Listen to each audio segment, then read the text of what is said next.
నమస్తే. నేను doctor P. Rashmitha from Sukhibhava ayurvedic hospital and research centre.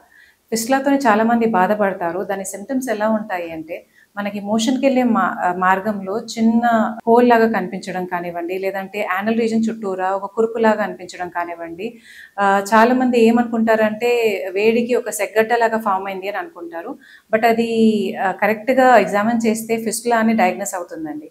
So, మనకి మోషన్‌కెళ్ళే మార్గం నుంచి చిన్న కురుపులాగే అనిపిస్తుంది కానీ, అక్కడ నుంచి చీము రావడం, లేదా చీముతో కూడిన రక్తస్రావం రావడం జరుగుతుంది. దీనికి తరచుగా సర్జరీస్‌కి ఆప్ట్ చేస్తూ ఉంటారు కానీ, మనకి సర్జరీ వెళ్తే మళ్ళీ రిపీట్ అయ్యే ఛాన్సెస్ ఎక్కువగా ఉంటుంది కాబట్టి, మనకి ఆయుర్వేదంలో క్షారసూత్ర చికిత్స అన్నది అడ్వైస్ చేస్తూ ఉంటాము.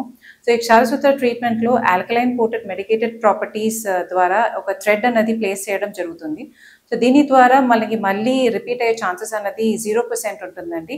ఈవెన్ WHO కూడా మనకి క్షారసూత్ర ట్రీట్మెంట్‌ని రికగ్నైజ్ చేయడం జరిగింది. సో, సుఖీభవ హాస్పిటల్స్‌లో క్షారసూత్ర ట్రీట్మెంట్ ఎస్పెషల్లీ ఫీమేల్ పేషెంట్స్‌లో ఎవరైతే మొహమాటం కొద్దీ ఎగ్జామిన్ చేయించుకోకుండా అలాగే వాళ్ళకి వాళ్ళు ఉపశమనం తీసుకొని ట్రీట్మెంట్ చేయడం మాత్రం కరెక్ట్ కాదు. సో, మీరు హాస్పిటల్‌కొచ్చి కరెక్ట్‌గా డయాగ్నోస్ చేసుకొని ట్రీట్మెంట్ చేయించుకుంటే మీకు పర్మనెంట్ సొల్యూషన్ అన్నది అందిస్తాం.